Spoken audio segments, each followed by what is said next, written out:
Bonjour à tous, je m'appelle Émile Amoros, j'ai 29 ans.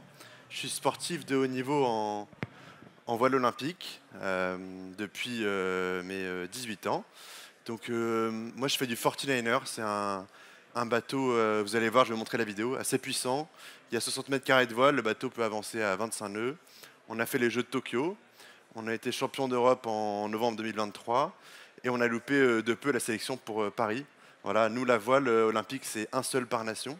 Donc on a fait champion d'Europe en novembre et nos copains français ont fait champion du monde en avril. Ce qui fait que le niveau français était très très élevé. C'est bien pour la France et c'était juste un peu moins bien pour nous. Voilà, donc pas de regret parce qu'on avait tout mis en place pour y aller. On a vraiment progressé déjà en 3 ans. Et voilà, là avec les 25 minutes qu'on a, je vais essayer de vous montrer un peu le lien qu'il peut y avoir entre data et sport de haut niveau, ou en tout cas sport de haut niveau en voile olympique. Et voilà, je laisserai un petit moment d'échange à la fin avec des questions-réponses. Voilà. C'est vraiment l'expérience qu'on a, nous, avec Lucas, mon barreur, Fabrice, notre entraîneur, et la fédération un peu, mais c'est vraiment une démarche qui vient de nous, qui est pas, voilà, qui est, on va dire, empirique un peu. Voilà, mais je vais vous présenter ça. Voilà une vidéo de présentation déjà du bateau. Donc ça, c'est déjà un outil pour mesurer la tension. Là, on grée le bateau, on envoie les voiles, c'était à Marseille. Donc là, on peut voir que le bateau, je vous montre, je fais une pause en même temps. Donc le bateau, il y a le foc à l'avant, la grand voile à l'arrière, et nous, on est au trapèze sur le côté, comme ça, on est tout le temps accroché, donc on est vraiment au-dessus de l'eau, en lévitation en quelque sorte. Le bateau, il y a la coque et sur le côté des ailes en plus. Les ailes, c'est fait pour rajouter du couple, donc du poids. C'est comme le bateau à 60 mètres carrés de voile avec le SPI, et qui pèse seulement 100 kg, c'est très très puissant comme bateau. Donc on rajoute des échelles sur le côté pour qu'on puisse encore plus ramener le bateau. Donc vous voyez bien que les manœuvres là demandent beaucoup d'agilité et on voit la partie du bateau en bas et les ailes sur le côté qui sont rajoutées. Il faut imaginer que le bateau il peut avancer à 25 nœuds, donc 50 km/h, et il faut être capable de virer à n'importe quel moment. Donc c'est vraiment très physique, dynamique, et il faut être capable d'être en fait réactif et très léger sur ses pieds parce que c'est un bateau qui dessale très vite et c'est comme le vélo, si ça avance pas, ça se retourne. Donc là, on a une bonne vision de la voile. Donc on va commencer, on commencera ensuite. Et là, il faut imaginer que d'en bas, on a vraiment un mât qui fait 8 mètres de haut, une surface de voile avec grand voile et foc de 30 mètres carrés. C'est vraiment assez haut quand on est au trapèze allongé en bas, donc c'est vraiment une grande surface de voile qu'on a. Le mât il est en carbone et les voiles sont en fibre de carbone. Ça a été changé il y a 2 ans. Et ici, on voit le SPI. Donc ça, c'est la voile qu'on envoie devant quand le vent vient dans le dos. Donc le SPI fait 30, en fait, le SPI fait 35 mètres carrés, les voiles de près en font 25.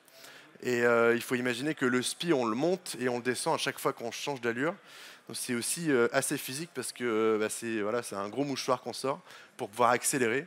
Et ça rend la navigation encore plus rapide quand on a le vent portant, donc le vent dans le dos. Donc là, on voit, commençant à parler un peu de data, on voit qu'avec Lucas, on a l'entraînement. Et je ne sais pas si vous voyez sur nos têtes ce qu'on a, mais on a des casques pour commander des frites. Voilà. On a des casques pour pouvoir échanger. Donc on a chacun notre casque. Et Fabrice, notre entraîneur qui est sur le Zodiac, a son casque aussi. Donc ça, c'est vraiment un des plus qu'on a à l'entraînement, c'est de pouvoir communiquer. Donc on va revenir dessus après, mais de pouvoir communiquer vraiment de façon directe avec le micro. En régate, il n'y a pas le droit, hein, c'est que à l'entraînement.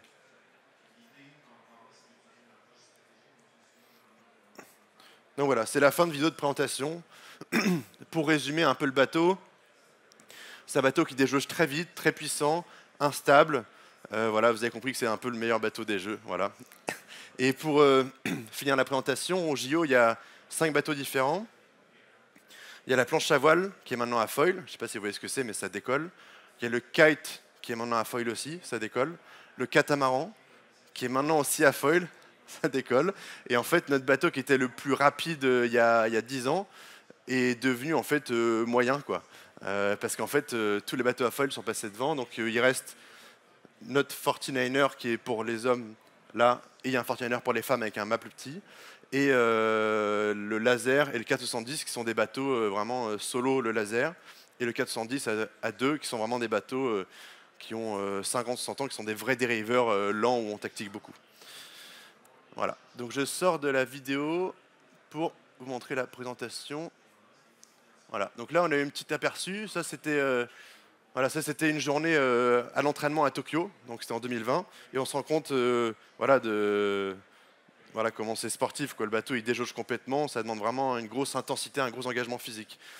Je vous l'explique parce qu'en fait ça demande beaucoup d'engagement physique, et en même temps on va avoir beaucoup d'informations à traiter, voilà, et toute l'importance c'est de pouvoir être prêt physiquement, non pas pour pouvoir monter le SPI plus vite, évidemment c'est le but, mais c'est surtout pour pouvoir rester lucide. Voilà. Donc plus on est fatigué physiquement, moins on arrivera à intégrer les informations, à les traiter et surtout après à prendre les bonnes décisions. Donc j'ai fait un petit tableau là sur, sur les sources de données, de data qu'on peut avoir en vol olympique. J'ai mis au milieu notre équipage, donc j'ai mis Lucas et moi. Voilà. Lucas et moi, on est vraiment le noyau dur, on va échanger, on va décider, on va prendre l'info. Voilà. C'est vraiment l'ordinateur, on va dire, de bord. Et autour de nous, on a des données. Voilà. Là, j'en ai mis quelques-unes, mais on a le compas. Le compas, on y a le droit en régate. Le compas, c'est lui qui nous donne la direction. D'accord ? Donc c'est ça qui nous aide à savoir dans quel vent on est, qui va nous aider à décider si on va virer ou pas. On a à l'entraînement des données vidéo, l'entraîneur filme, on va pouvoir débriefer dessus, ça c'est très important. On a au moins 1 heure de débrief vidéo par jour, c'est-à-dire que les manœuvres sont filmées, les déplacements, les départs, tout est filmé. Et l'entraîneur traite déjà les vidéos pour qu'ensuite nous on débrief, on n'ait que 1 heure à faire. Les débriefs vidéo sont vraiment importants parce que ça nous permet d'avoir un retour sur ce qu'on fait. Et sans ça, on pourrait progresser pas aussi rapidement.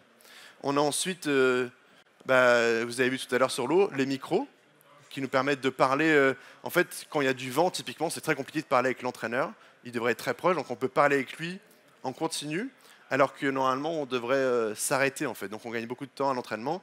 Après, entre nous deux dans le bateau, ça ne change pas grand-chose d'avoir le micro, voire même c'est contraignant parce que ça cache une oreille, donc on peut avoir du mal à s'entendre. Mais voilà, c'est surtout pour pouvoir communiquer avec l'entraîneur à l'entraînement. Ensuite, les outils de mesure, ça c'est important. On a le droit de mesurer avant de partir sur l'eau. Donc vous avez vu au début, il y a une machine, je ne sais pas si vous avez vu, qui se met sur le câble. Cette machine donne la tension du câble. Donc plus il y a de vent, plus on va mettre de la tension dans le mât. Et cette tension va rendre le gréement plus solide pour la brise. Et moins il y a de vent, moins on met de tension, voilà, dans les grandes lignes. On a ces capteurs-là, on a aussi des capteurs de tension de chute et donc de câble, qu'on peut avoir l'entraînement pendant la navigation et qu'on n'a pas le droit d'avoir en régate. Ensuite, on a à l'entraînement des GPS qui vont nous donner notre vitesse, évidemment, avec un écran direct, mais qui vont nous donner aussi l'inclinaison du bateau. Donc vous avez vu qu'il est très instable. On a ce qu'on appelle le heel. Le heel, c'est l'assiette du bateau. C'est quand il penche vers nous ou vers l'autre côté, c'est le heel. Et le pitch, c'est vers l'avant ou vers l'arrière. Et donc, il faut qu'on arrive à avoir un équilibre de bateau. On appelle ça une assiette de bateau globale qui est bonne et qui est tout le temps différente en fonction des conditions. Ça, c'est important de comprendre. C'est en fonction des vagues, en fonction des conditions. On ne cherchera jamais le même pitch, donc avant-arrière, et jamais le même heel. Donc, c'est-à-dire qu'on est tout le temps en train de se décaler de 50 cm, 1 mètre, de régler moi la voile. C'est moi qui gère la grand voile pour que le bateau penche plus ou moins vers la voile ou vers nous, le heel. Donc c'est vraiment un réglage qui est très fin. Il faut savoir que sur la voile, moi, je n'ai pas de taquet. Donc taquet, ça veut dire quoi? Ça veut dire quelque chose qui bloque la voile. Moi, j'ai une poulie et je suis tout le temps en continu. C'est-à-dire que je bouge tout le temps la voile. Les courses durent 1 demi-heure et il n'y a pas d'arrêt. Voilà. Donc le bateau, il est très instable. Le pitch et le heel, c'est très important. Donc à l'entraînement, on a un retour dessus. Le GPS nous donne une moyenne sur les 30 secondes, mais en régate, on ne l'a pas. Donc l'idée, c'est qu'à l'entraînement, on s'entraîne avec les données, mais en régate, on ne l'a pas. Ensuite, le GPS, on a aussi le GPS en régate, mais pour le coup, là, c'est juste un petit tracker qui va permettre aux gens de suivre à terre, comme sur le Vendée Globe. Je ne sais pas si vous suivez un peu le Vendée Globe, il y a le petit tracker où vous pouvez suivre le bateau dans l'océan. Et nous, on a un petit tracker qui permet de suivre les manches, donc on a la vitesse et le cap, simplement. Ensuite, les autres capteurs, les autres data, c'est le visuel de voile. C'est très important. Dans le bateau, on doit être capable de savoir si la voile d'en bas, elle a du volume, elle a peu de volume. C'est vraiment avec l'expérience qu'on arrive à aiguiser notre œil pour pouvoir donner ces données-là. Ensuite, les sensations, évidemment. Sensations, il y en a plusieurs. Il y a l'ouïe, on ne pourrait pas imaginer, mais en fait, on entend les vagues, on entend le bateau clapoter sur l'eau et ça nous aide à savoir si on va bien ou pas. Ça, c'est quelque chose qu'on ne pourrait pas imaginer. Il y a les sensations dans les mains, de dureté. Il y a les sensations, voilà, c'est surtout dans les mains, sensations entre nous, ce qu'on ressent dans les pieds. Il y a beaucoup d'appui, voilà. Ensuite, comment on utilise toutes ces informations-là concrètement? Donc j'ai divisé ça en deux parties. J'ai dit d'abord en régate et ensuite à l'entraînement. Donc en régate, on n'a le droit à aucun outil, seulement le compas. Le compas, c'est ce qui donne la direction. Donc je prends cap au nord, il donne seulement le chiffre de ma direction. Donc on peut suivre le vent, on peut s'aider à suivre le vent grâce au compas. Ensuite, on affine les réglages avant la course. Ça, c'est notre entraîneur qui peut nous en parler avant la course. On discute avec Lucas de nos sensations, justement fines dans les mains, mais il n'y a pas de capteur, pas de GPS. On prend en compte la météo avant de partir sur l'eau. Donc ça, on a des données qui sont données par la fédération, un météorologue, qui nous dit sur le plan d'eau, à telle heure, il y aura ce changement-là. Ça, c'est quand même important et c'est une donnée qu'on a avant la régate. Et ensuite, ce qui est important avant la régate, c'est pas de se mettre dans le doute, c'est bien de prendre confiance. C'est-à-dire qu'on prend toutes les données qu'on veut, mais surtout l'idée, c'est de se mettre en condition, de faire en sorte qu'on se sente prêt et que la manche puisse dérouler. Ensuite, à l'entraînement, c'est là où on va vraiment utiliser, je dirais, les inputs, en tout cas la data, parce qu'on va se permettre d'essayer des choses et parce qu'on va avoir des retours en direct. Alors qu'en régate, vous l'avez compris, on n'a le droit à aucun retour. Pas de micro, pas de vidéo, pas de capteur, on a seulement le petit compas qui donne la direction. Donc à l'entraînement, on peut vraiment se permettre d'essayer de nouvelles choses, essayer un pitch différent, un heel différent, essayer grâce à la caméra une technique différente, refaire son swing. C'est exactement la même idée, c'est le virement, remettre un peu plus d'appui, moins d'appui, c'est vraiment l'entraînement que ça va se faire. Ensuite, le feedback direct, ça c'est grâce à Fabrice, notre entraîneur, on a le micro, on peut échanger en direct, ça c'est vraiment très important. Encore une fois, on n'a pas le droit en régate.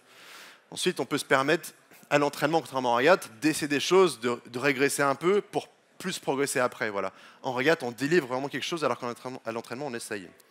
Et ensuite, à l'entraînement, on compare. C'est-à-dire que quand on a nos centrales inertielles qui donnent le pitch, le heel, souvent on est à deux, donc deux bateaux longs, ce qui permet de comparer et d'échanger nos données. Et s'il y a un bateau qui va mieux à la fin de la journée, on comprend que c'est parce qu'il était un peu plus penché, parce qu'il réglait un peu mieux sa voile. Et ça, on ne peut pas le faire en régate puisqu'on n'a pas les données. Voilà, c'est que l'entraînement. Donc, pour résumer un peu le tout, la data en vol olympique nous permet de simplifier les analyses, on va dire. Par exemple, les régates, après les régates, donc il y a les petits trackers GPS, je vous ai dit, c'est juste une petite boîte, on n'a aucune donnée, mais permet de suivre les courses. La fédération nous fait toute une analyse des 10 premiers, de où ils sont partis, de ce qu'ils ont fait, quel était le côté favorable. Donc ça simplifie les analyses de manches, de la concurrence. Et un exemple très concret, je vais vous le donner tout de suite. Le Hollandais, qui est champion du monde en titre 2 fois, partait tout le temps au comité. Donc au comité, il y a 2 bouées au départ, comité et viseur. Partait tout le temps au comité et virait directement. Et en fait, dans le petit temps, on a compris, grâce aux analyses des traces GPS, on a compris qu'en fait, ça permettait de se dégager du vent beaucoup plus vite. Qu'est-ce qu'on a fait? Championnat d'Europe en novembre 2023, regarde de petit temps. Et voilà, nous on s'est retrouvés toute la semaine à côté du Hollandais à se battre pour la première place du comité, pour être le premier bateau qui parte et qui puisse virer directement. Et ce qui s'est même passé, c'est qu'en fait on attendait souvent le vent, donc on attendait même avant le départ cette place-là, et c'est en train de devenir une place qui est favorite quand il n'y a pas de vent. Et ça, c'est clair que c'est possible grâce aux GPS qui ont été mis en place et grâce aux études des traces. Voilà. Donc on est devenu champion d'Europe après, grâce à ces données qu'on a étudiées et grâce à ce placement-là qui fonctionne très bien dans le petit temps. Ensuite, la facilité de compréhension des adversaires, du matériel, du plan d'eau. Le matériel, parce qu'avant de l'essayer, on le mesure, c'est-à-dire qu'on a une idée déjà de sa forme, de son volume. Le plan d'eau, le météorologue nous donne un ordre d'idée de la météo qu'on aura, des types de vent, des conditions. Et c'est vraiment important d'avoir un pré-mâchage, on va dire. Ce n'est pas ce qui fera nos décisions, mais ça va nous aider à analyser la situation et comprendre si ça nous va, si ça nous correspond. Ce n'est pas ça qui va nous faire virer ou pas, mais c'est vraiment une aide à la décision. Ensuite, ça ajoute un autre point de vue. Comme je vous l'ai dit, ça permet de se voir de l'extérieur aussi, la vidéo. Les données, typiquement sur la gîte et le heel, nous ont vraiment fait découvrir parfois qu'on n'était pas en phase avec ce qu'il fallait faire. Donc on se rend compte qu'avec une manière assez objective, on peut prendre du recul et essayer de progresser. Ensuite, pour terminer, la data a un impact sur la performance. Bien utilisée et bien utilisée à l'entraînement, ça nous ouvre des champs de la performance. Voilà. Et vous avez bien compris que l'idée ici, ce n'est pas de se perdre dans la data, mais bien de rajouter quelque chose à ce qu'on ressent, à ce qu'on voit, pour progresser et découvrir des choses qu'on pourrait ne pas connaître. Voilà. Voilà ma présentation sur la data en voile olympique.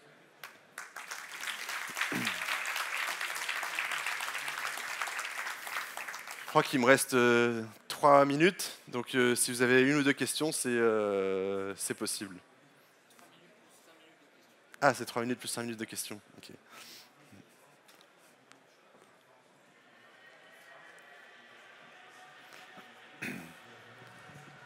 Merci pour la présentation.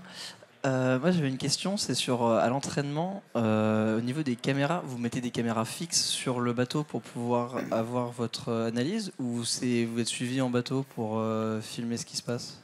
C'est surtout la caméra on est filmé en bateau. Donc il filme de l'extérieur l'entraîneur, et on met aussi une GoPro parfois dans le bateau pour s'entraîner à faire des manœuvres, mais la plupart du temps, c'est l'entraîneur Fabrice qui filme du Zodiac les manœuvres et le bateau en général. C'est surtout depuis le bateau à moteur.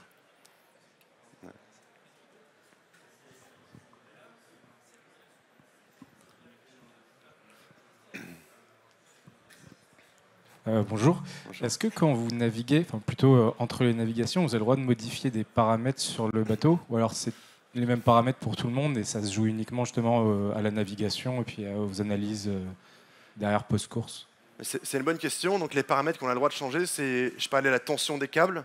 Entre les manches, on fait 3 manches par jour à peu près qui durent une demi-heure. Entre les manches, on a le droit de changer la tension, donc on peut mettre plus ou moins de tension. Et pendant la manche, on a des petits réglages dynamiques, on appelle ça le halba, la tension de chute, qui permettent d'affiner les réglages de bateau. Mais entre les manches, on n'a pas le droit de changer les voiles, mais on peut changer la tension des câbles, donc l'inclinaison du mât. Et plus on met de tension, plus le mât est incliné, moins il y aura de pression dans les voiles. Plus on met le mât droit, plus il y aura de la pression dans les voiles, donc c'est quand il n'y a pas de vent. Quand il n'y a pas de vent, on met un mât droit, et quand il y a du vent, on incline le mât. Voilà. Voilà. Bonjour et merci pour la présentation. Qu'est-ce qui a été à la genèse de ça? Est-ce qu'il y a quelqu'un dans vous, votre coéquipier, dans le staff, qui est vraiment particulièrement intéressé dans les données? Comment vous est venue la mise en place de cette démarche? Je dirais d'abord que notre entraîneur est très friand de ça, c'est-à-dire qu'il faut accepter aussi d'y passer du temps. Lui, j'en ai pas parlé, mais il traite tout ça, il traite les vidéos, il traite le GPS après la navigation. Et aussi, c'est pas non plus nouveau. Il y a des choses nouvelles qui arrivent, mais ça fait 10 ans où les GPS sont là, qui peuvent nous donner ces informations-là. Du coup, c'est la fédération aussi qui nous met les outils à disposition. Et nous, on s'est dit que voilà, pour utiliser le matériel à 100%, pour être vraiment performant, il fallait prendre le créneau. Donc notre entraîneur était à fond, nous aussi, on ne s'est pas posé de questions, on a été, quoi.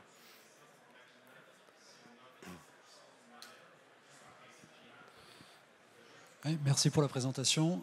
Tu parlais du Hollandais volant juste avant. Est-ce que lui, il utilise la data dans sa préparation pour être double champion olympique? Il double champion du monde, c'est déjà pas mal, hein, mais pas champion olympique. Mais il faut savoir que tout le monde est un peu secret. Hein, donc déjà, on a très peu d'informations les uns sur les autres. C'est un peu le jeu, tout le monde cache un peu ce qu'il fait. Je sais qu'ils ont travaillé avec TrueSail, c'est un appareil qui met la tension de chute. Tout le monde, globalement, se met au GPS avec l'assiette, la gîte, la contre-gîte. Après, à quel point ils l'intègrent dans leur process de performance, ça, je ne sais pas. Mais tout le monde fait l'effort d'avoir le boîtier avec lui et tout le monde est dessus. Après, c'est à chacun de dire à quel point ils vont écouter aussi la data. Ça, je ne connais pas ce ratio-là encore. Mais il l'a, c'est sûr.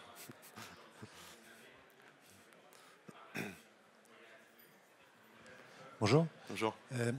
Je voulais savoir si vous faisiez aussi un suivi des données physiologiques sur vous-même, genre cardio, nutrition, sommeil, compagnie. Oui, alors c'est une très bonne question. On avait un moment des tests HRV, donc ça c'est au réveil où on met la montre lanière cardio pour pouvoir un peu évaluer son état de forme. Nous, les tests, quand on fait des séances d'aérobie, on a évidemment le cardio aussi avec la montre. Après, nous, on n'a pas été ceux qui ont été le chercher le plus loin dans les données nutrition, effort physique, parce que on avait beaucoup de choses à gérer. Typiquement, les planchistes ou le facteur... Le physique, c'est très important, mais les planchistes, leur facteur physique, c'est primordial. Eux ont été chercher beaucoup plus loin et auraient ce recul nécessaire-là. Nous, on a fait, surtout, on suit la vitesse pour les séances. Et on a rempli aussi un tableau de nutrition en début d'Olympiade pour un peu se rendre compte de ce qu'on mangeait comme calories. Mais c'est à peu près tout ce qu'on a fait sur le suivi physiologique. Mais c'est important.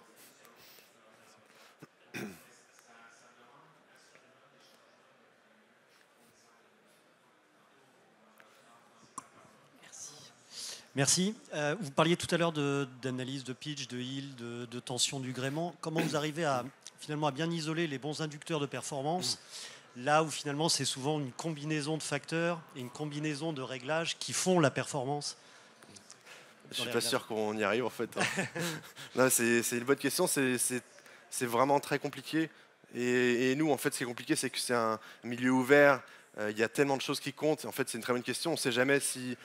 En fait, ce qu'on sait, c'est que quand on se sent bon techniquement, c'est pas qu'on est les meilleurs joueurs là, c'est aussi que le matériel nous aide. Voilà. Donc après, à partir du moment où le matériel nous aide, en fait, quand on change des éléments, on essaie toujours de changer qu'une seule chose, par exemple. On change qu'une voile, on change que la dérive, on change qu'un réglage à la fois, pour essayer à chaque fois de sectoriser un peu ce qui pourrait aller ou pas. Et c'est un peu comme ça qu'on viendra à savoir ce qui marche ou pas. C'est en changeant qu'un facteur et en essayant d'écouter les sensations, mais c'est très très compliqué de savoir ce qui fait la diff ou pas. Et souvent en plus c'est deux combinés ou ça peut être juste un, c'est même un peu voilà, c'est très compliqué des fois, mais voilà, c'est assez complet et c'est ce qui fait aussi que ce sport il est beau. Merci. On fait comme on peut quoi.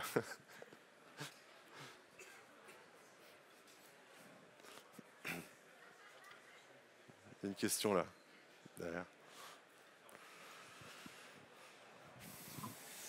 Bonjour, ouais, donc je voulais savoir si par rapport à tout ce qui a été dit, est-ce que vous arrivez à faire de la modélisation un peu prédictive ou alors c'est trop vaporeux, ce serait trop compliqué à mettre en place pour justement augmenter la performance? Sur quoi? Sur les performances du bateau ou sur un plan d'eau? Sur quoi? Bah justement, brasser tous ces éléments de données et réussir à essayer de projeter un petit peu de la prédiction, de la prévision. Ou est-ce que à ce stade-là, c'est beaucoup trop, c'est pas assez palpable et donc dans ce cas-là, c'est pas, on peut pas le mettre en place pour votre activité, ou est-ce que potentiellement ça peut se mettre en place? Ben, je pense que les deux, on a fait un peu. Il y a eu des études de fait sur le poids de bateau, sur l'idéal. On sait maintenant un peu mieux ce qu'il faut comme poids d'équipage pour être très performant. Il y a eu de la modélisation sur le vent, par exemple à Marseille. Ils ont vraiment modélisé ça avec beaucoup d'implications pendant 4 ans. Donc on a eu des gros fichiers sur Marseille pour vraiment analyser le plan d'eau. Ça a été fait très bien. Après, la modélisation du bateau, c'est compliqué. C'est qu'à bord, on n'a pas d'appareil pour confirmer qu'on est dans telle ou telle tranche de vent. Ce qui fait qu'en fait, c'est toujours la sensation qui prime. Parce que comme on n'a pas d'appareil, ils veulent que ce soit nous qui fassions la différence. On peut pas se fier à ce qu'on pense qu'il y a ou ce que dirait le modèle. Parce qu'en fait, on n'a pas l'outil qui pourrait nous permettre de dire qu'on est vraiment dans ce secteur de vent-là ou l'autre, et on choisit vraiment d'utiliser pour l'instant nos sensations au-dessus de ce qu'on pourrait modéliser. D'accord, merci. C'est bon? Ok. Bon, mais on a écoulé le temps. Merci beaucoup à vous.